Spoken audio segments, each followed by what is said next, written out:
Alors, bonjour les gars. Aujourd'hui, dimanche 22 octobre 2023, nous allons refaire une analyse technique sur les différentes paires crypto que je trade moi. Donc, on va utiliser comme d'habitude notre stratégie basée sur quatre moyennes mobiles. Ok, donc je vous rappelle vite fait cette stratégie. Nous allons avoir en fait une moyenne mobile à 320 jours. Alors, tout de suite, je vais me positionner sur le graphique journalier. Alors, là, on est sur le chart de ICRP. Donc, nous allons avoir besoin d'une moyenne mobile simple, ou comme vous voulez, à 320 jours. Une moyenne mobile à 80 jours. Ces deux moyennes mobiles vont nous permettre, via leur croisement, de déterminer la tendance du marché. Donc, lorsque deux moyennes mobiles se croisent, en fait, on suppose que le marché ira dans cette direction, que la tendance sera dans cette direction du crossover. Donc là, la petite moyenne mobile à 80 étant passée au-dessus de la grande, la tendance est haussière et donc nous devons en fait chercher tous nos trades à l'achat. Donc là, il s'agit de la moyenne mobile à 320 jours qui se fait croiser, on appelle ça Golden Cross, par la moyenne mobile à 80 jours. Donc, on va chercher tous les trades acheteurs. OK? Ça, c'est la première partie. Ensuite, nous aurons besoin de deux petites moyennes mobiles supplémentaires. Donc, une moyenne mobile à 20 jours et une moyenne mobile à 5 jours. En fait, ces deux moyens mobiles vont nous permettre de prendre des trades dans la direction de ces deux grandes moyennes mobiles. Donc, tous nos trades, en fait, on va les faire à l'achat. Et pour pouvoir se positionner, ce qu'on doit faire avec ces deux petites moyennes mobiles, en fait, on doit attendre tout simplement que ces moyennes mobiles se croisent à l'achat, donc dans la direction des deux grandes moyennes mobiles, comme vous avez le cas ici. Ok. Ensuite, nous allons attendre une pause. Une pause, c'est-à-dire il y aura une correction sur la plus petite de ces deux moyennes mobiles ici que vous voyez la violette à 5. Donc ici, on a une clôture des prix en dessous de cette moyenne mobile. Okay. Ensuite, maintenant, nous allons attendre le breakout pour pouvoir nous positionner. Donc lorsque les prix vont redépasser l'endroit où ils se sont arrêtés, on va pouvoir entrer sur le trade quand les prix auront eu ce signal-là. Donc là, on se positionne et ce qu'on fait, on place généralement notre point d'entrée, on met notre stop loss, soit vous le mettez au plus bas, soit vous le mettez ici juste en dessous de la plus grande de toutes les moyennes mobiles qui est là. Et vous essayez dans un premier temps de viser une fois la distance. Okay. Et après avoir visé une fois cette distance-là, vous avez pu prendre un risque droit de one pour one, où vous allez essayer de sortir une bonne partie. Souvent, moi, je sors la moitié de ma position, ce qui me permet en fait d'avoir l'esprit libre pour pouvoir en fait faire le trailing stop, pour pouvoir mener le trade beaucoup plus loin. Ok? Donc, nous l'avons déjà eu récemment. Et là, maintenant, nous avons encore la possibilité de prendre un nouveau trade que nous avons eu à prendre il y a une semaine ou 2 semaines lors de ma dernière vidéo où je vous annonçais ceci. Donc là, on a eu, en fait, là, on sait que la tendance est toujours haussière sur ICRP là. Tant que les deux grandes moyennes mobiles ne se sont pas croisées, on essaiera toujours de prendre les trades à l'achat. Donc là, on a eu le croisement entre les deux petites moyennes mobiles ici. Ensuite, on a assisté au pullback là et on a eu le breakout là. Okay. Donc, ce qui fait que si moi je vous montre par rapport au point haut, mais en général, moi j'utilise les prix de clôture.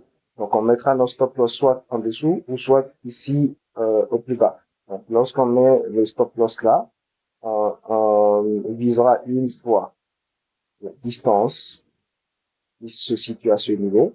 Donc, même en mettant un stop loss aussi large, ça permet en général de pouvoir éviter.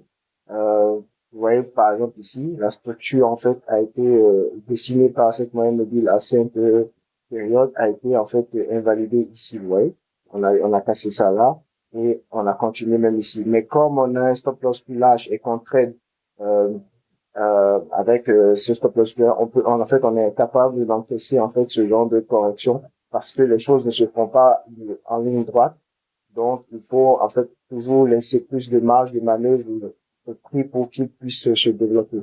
Justement, on a cette correction qui a eu lieu généralement, vous aurez souvent ce genre de correction qui va essayer de d'éjecter toutes les personnes qui vont mettre le stop loss serré.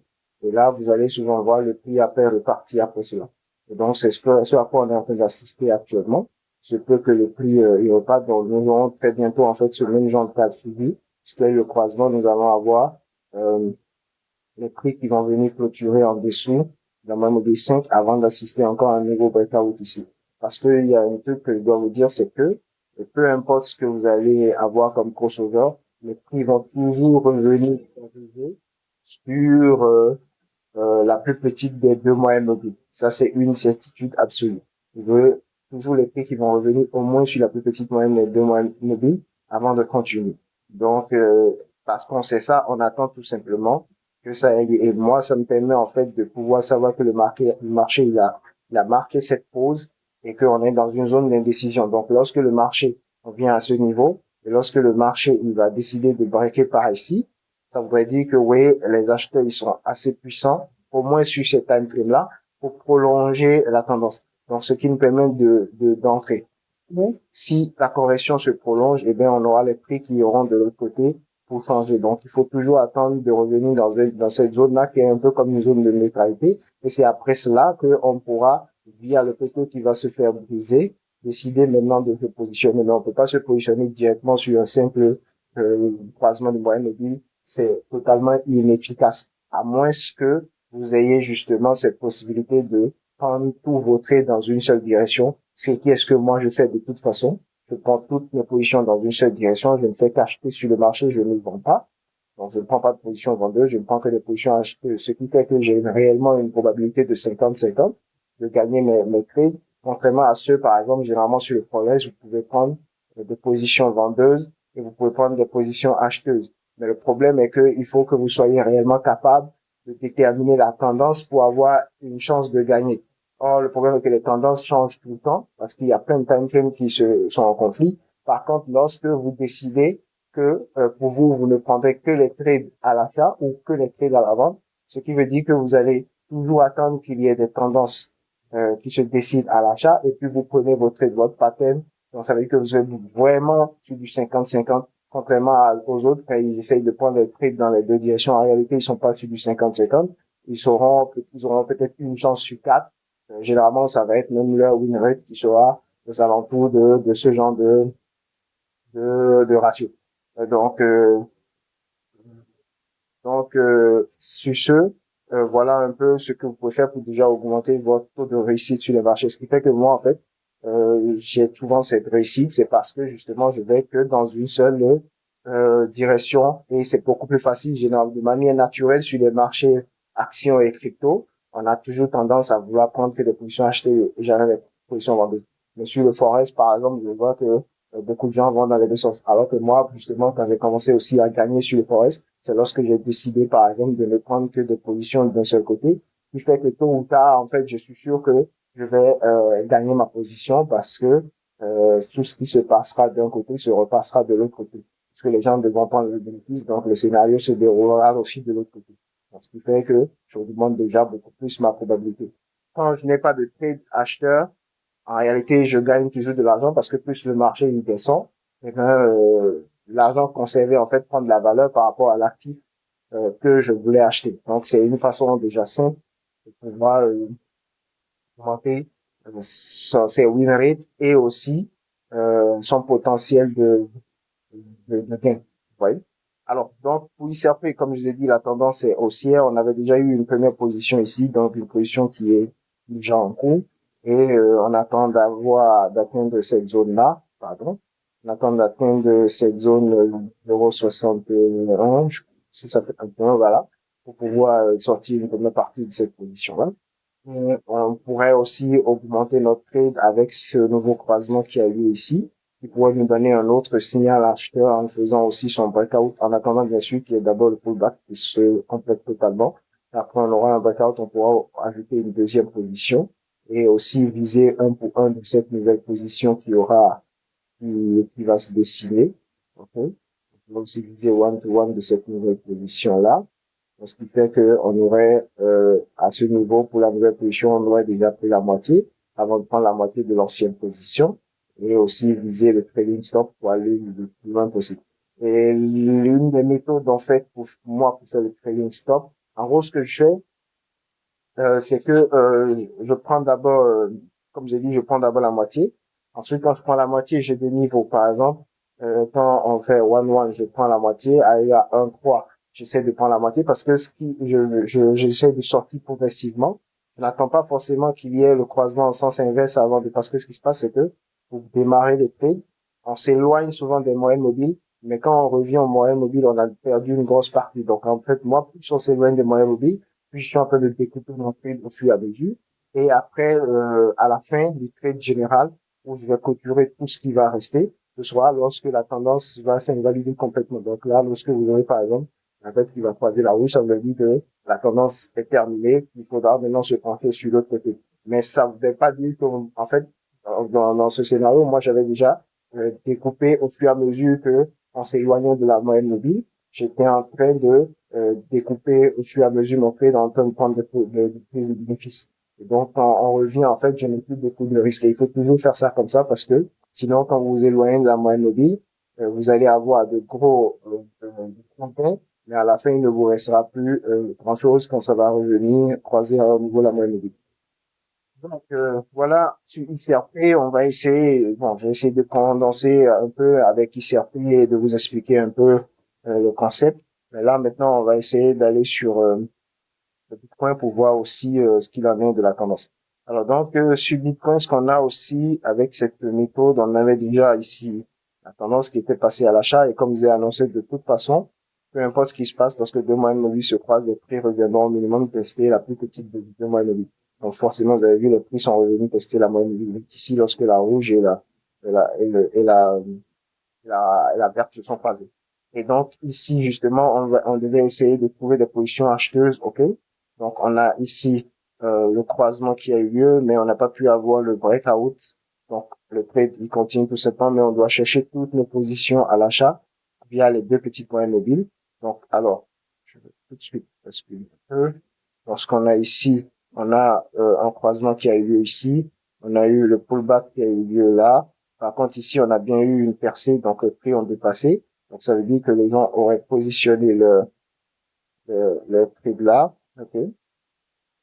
Ils auraient mis le stop loss juste en dessous de la ligne rouge là, dans la plus grande des moyennes mobiles. Et ils seraient en train d'attendre de 1 pour 1 sur Bitcoin. Donc, ils attendent de 1 pour 1 sur Bitcoin. Jusqu'à présent, en fait, ils n'ont pas encore eu le 1 pour 1. Mais vous avez vu que même cette chute-là, cette baisse, en fait, ils ont pu l'encaisser et puis le marché est en train de monter. Donc, ils sont toujours en position. Il y a juste un pullback et même le plus bas ici n'a pas été dépassé. Vous voyez, c'était presque mince. Le marché il a commencé à remonter. Donc, pour protéger, parce que vous utilisez la tendance des grands time frames et que parce que chaque moyenne mobile ici représente en fait un time frame supérieur. Donc, ce qui fait que vous utilisez la tendance des grands time frames pour pouvoir prendre votre position sur les petites unités. Et là, en fait, nous avons encore une nouvelle position qu'on peut ajouter ici, tout simplement parce que le scénario s'est répété. Donc, on a eu le croisement des deux petites moyennes mobiles. On a attendu tout simplement qu'il y ait eu le pullback en dessous, ok, de la moyenne mobile la plus petite là, et qu'on a eu le breakout là. Donc, ce qui fait que lorsqu'on va se positionner ici,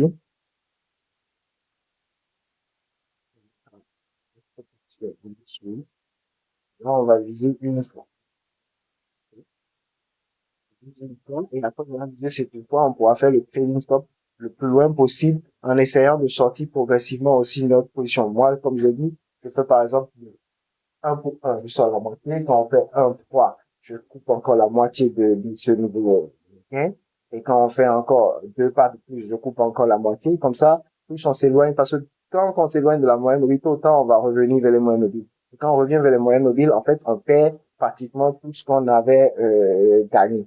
Donc, ce qui fait que, ce qui fait que pour vous, en fait, l'astuce, c'est, en sachant qu'on doit s'éloigner de moyennes mobiles de toute façon, il faut essayer en fait de prendre des positions au fur et à mesure qu'on s'éloigne de la moyenne mobile pour que lorsqu'on se ramène vers la moyenne mobile, en fait, que vous n'ayez plus un trade très très élevé. Vous n'avez plus, comment on appelle ça, j'ai oublié le nom, mais en fait, votre trade n'a plus beaucoup de poids, donc vous revenez facilement vers la moyenne mobile et vous êtes moins en danger de perdre tout votre profit.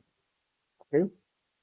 Donc là, sur Bitcoin, on a tendance aussi avec un nouveau signal qui a été donné ici. Donc, on va essayer forcément de s'éloigner pour retrouver la moyenne mobile. On va essayer d'aller le plus loin possible. Et après, le marché, il va essayer de revenir encore vers ces moyennes mobiles là. Donc, Bitcoin tendance haussière, Ethereum, on va voir Ethereum aussi tout de suite.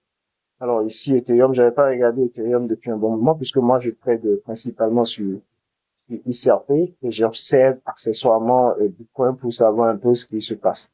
Donc ici, quand on a sur Ethereum, ce qu'on a ici sur Ethereum, c'est que la tendance, si on utilise cette méthode, cette technique, la tendance est baissière. Donc vraiment, vu que la tendance est baissière ici sur Ethereum, parce que on a un death cross. Un death cross, c'est le contraire du golden cross. Le golden cross, en fait, c'est quand il y a le crossover vers l'achat, et le death cross, c'est quand il y a le crossover vers la vente. Donc ici, comme on a un death cross, ça veut dire que la tendance est baissière tant que la moyenne mobile verte est en dessous de la moyenne mobile rouge. Et pour ce cas de figure-là, moi, comme je ne prends que des trades d'acheteurs, je vais laisser le marché faire ce qu'il fait. Je vais pas prendre de position vendeuse. Je vais laisser ce qu'il fait jusqu'à ce que la configuration se présente pour une tendance haussière et que je commence à me reposer. Ce qui fait que, comme je l'ai dit, j'ai réellement du 50-50 parce que si je commençais à prendre des trades vendeurs ici sur Ethereum, eh ben, en fait, ça veut dire que j'aurais des trades vendeurs, j'aurais des trades acheteurs et puis, en fait, j'aurais dû, mon 50-50 n'est plus vrai. Oui. Parce qu'il faut que je sois capable de déterminer que la tendance à la vente-ci est une très bonne tendance pour que je puisse avoir un trade suffisamment clair. Mais le problème est que trouver déjà la tendance est très difficile. Donc pour moi, je préfère justement trouver les tendances uniquement du côté qui m'intéresse pour pouvoir me positionner. Ici, Ethereum pour le moment est vendeur. Donc on va laisser Ethereum tranquille jusqu'à ce que il y ait le croisement entre ces deux moyennes mobiles-là dans l'autre sens et qu'on commence à prendre des trades de acheteurs. Ok. Alors, on va essayer d'aller sur TRX, TRX, TRX, TRX, s'il s'agit du cible. Donc, on va aller sur le TRX. Le TRX, c'est le temps. Ok. Donc, ce qu'on va faire ici sur TRX, je vais retirer tout de suite les charts. Alors, donc, même chose ici, on a une tendance haussière qui s'est déclarée là, aux alentours du mois de mars, avril, ouais, mars. Et donc, on devait chercher que les positions achetées. Donc voilà, on avait un crossover entre les deux petites moyennes mobiles ici. On a eu le pullback avec la bougie rouge là qui a clôturé sous la violette. Et on a eu le premier breakout ici. OK? Percé. On a mis nos stop loss. OK? On a visé one to one.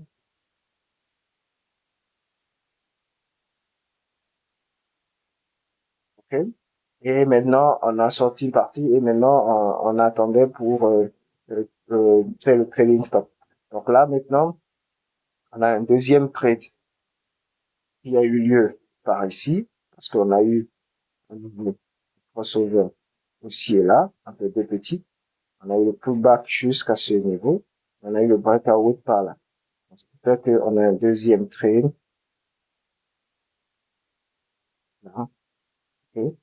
Parce que moi, ce que je fais, c'est que la merge, pour placer mon stop loss, je vais regarder le plus bas entre la merge entre en fait la correction et la moyenne mobile rouge. Si c'est que c'est la moyenne mobile rouge qui est euh, plus bas des deux, ce sera la moyenne mobile rouge, je vais mettre mon stop loss à ce niveau. Si c'est que c'est les prix qui ont été beaucoup plus bas, par exemple dans cette zone-ci, je vais prendre le passé. Si les prix ont été plus bas jusqu'ici, vous voyez par exemple, alors je vais prendre le plus bas des deux, je vais considérer le prix. Et si c'est la moyenne mobile qui est plus de 320 jours, qui est en dessous qui est en dessous du prix, donc je vais mettre ça en dessous de cette moyenne mobile rouge. Donc ce sera toujours en fait le plus bas des deux pour me protéger. Comme vous avez vu le cas ici, quand on s'est positionné là, ok. Donc le plus bas c'était ici. Donc, c'était les prix. Mais si c'était que on avait eu le pullback au-dessus de cette moyenne mobile rouge, alors j'aurais considéré la moyenne mobile rouge comme devenir comme ça. Donc, c'est ce que je fais pour pouvoir choisir le niveau de stop loss. Alors, donc, quand on a ça, on doit viser une fois avec ce deuxième trade. Donc, pour le deuxième trade, on doit aller ici, aux alentours de 0,97. Donc, pour le moment, pour le deuxième trade, on n'a pas encore atteint 1,1 pour pouvoir sortir. Et dans ce temps, dans ce même temps, en fait, on a eu un autre pullback Donc, vu qu'on a eu un autre pullback, un autre crossover ici, ok? On a eu un autre crossover, correction, breakout. On a eu encore un autre trade.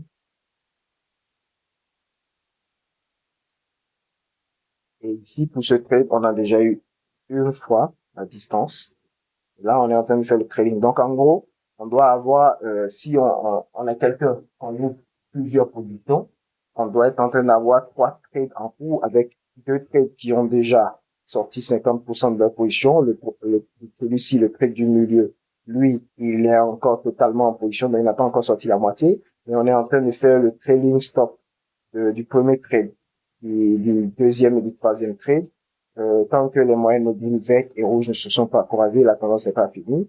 Et on va essayer en fait de sortir progressivement des bénéfices quand on s'éloigne en fait, jusqu'à ce que la moyenne commence à revenir.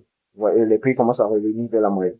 Donc voilà pour TRX. Donc ici même sur TRX là, il se pourrait qu'on ait un quatrième trade bientôt, parce que là on a encore à nouveau un crossover ici. Pardon, ici, je me suis trompé de stop loss. Je me suis trompé de stop loss. Allez, je n'étais pas concentré. Voilà. Donc, on a ici un nouveau crossover. On aura le pullback qui va arriver en dessous. Et après, on va avoir le breakout et on pourra avoir un nouveau trade qui va venir aussi. Donc, on pourra accumuler ainsi plusieurs trades en ayant pris le soin, bien sûr, de viser toujours un pour pouvoir sortir la moitié et se protéger au cas où le marché il se retournerait.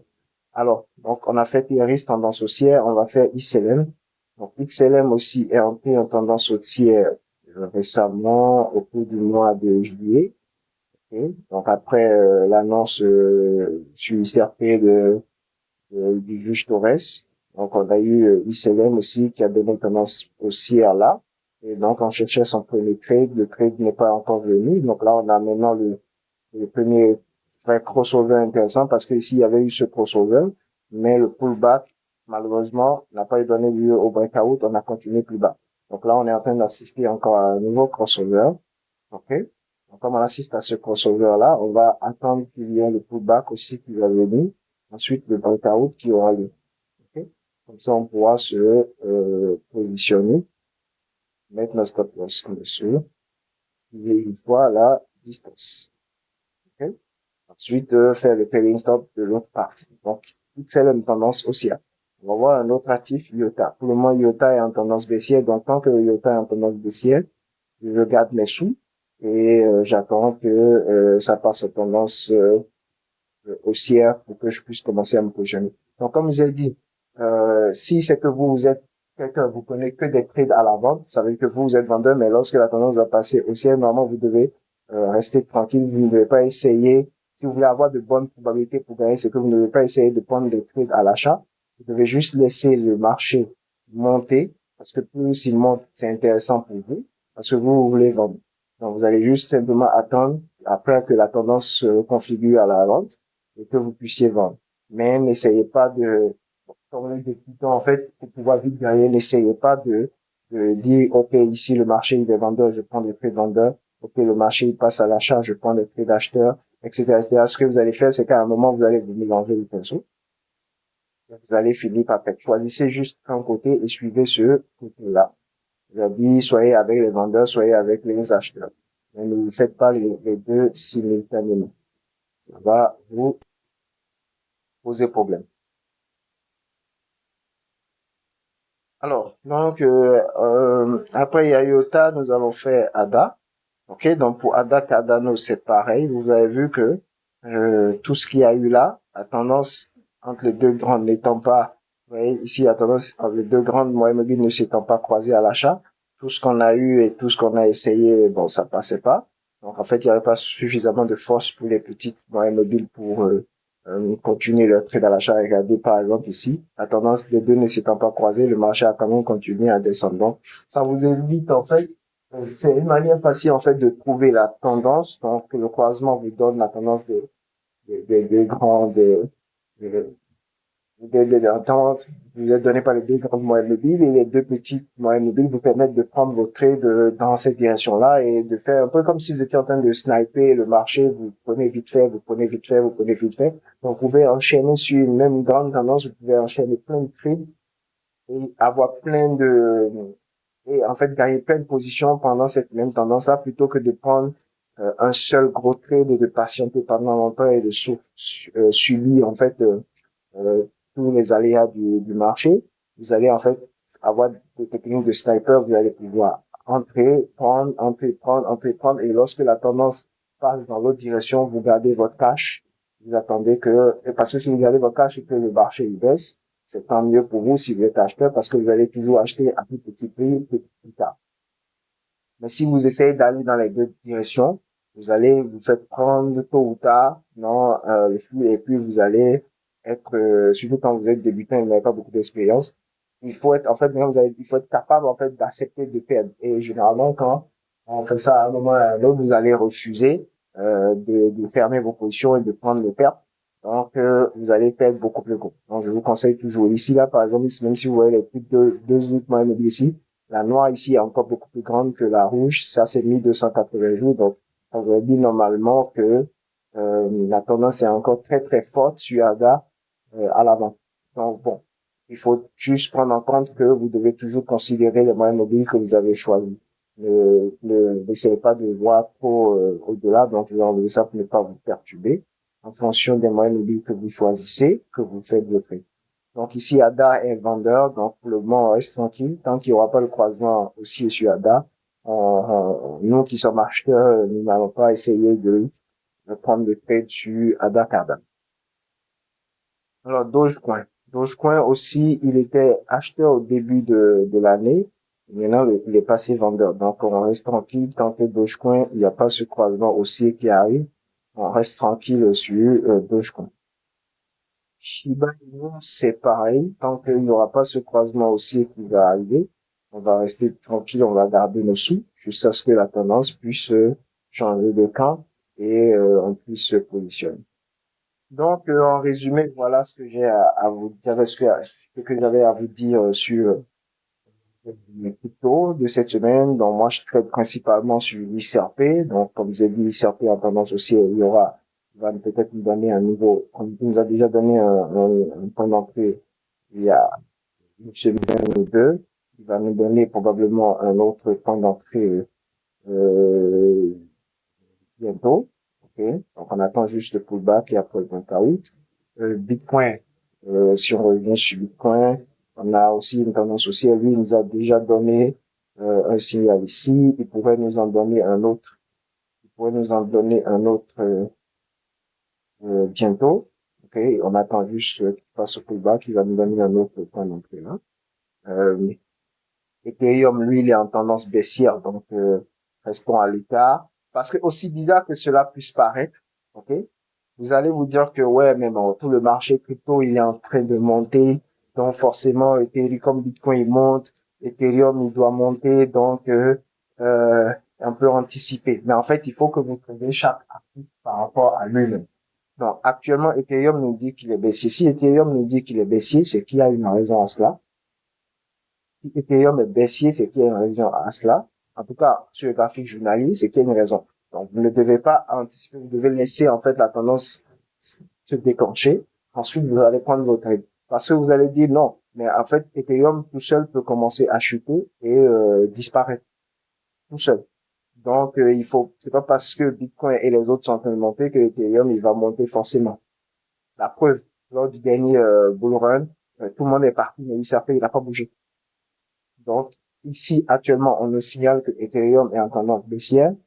Rien ne nous dit que la tendance sur Ethereum va être à la hausse, même si les autres actifs montent. On suppose, mais ce n'est pas vrai. Parce que Ethereum, tout comme le Bitcoin, vous avez vu la différence, par exemple, Ethereum, oui, on a eu aussi la tendance haussière au début de l'année, ok? Mais lui, il a suffisamment baissé pour déclencher une tendance baissière.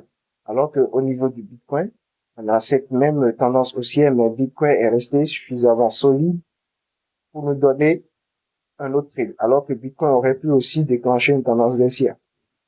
Pareil, XRP ici, il a donné la tendance haussière, mais il est resté suffisamment solide pour nous donner des trades à l'achat. Alors que Ethereum, lui, il est resté complètement, c'est-à-dire il est passé de l'autre côté.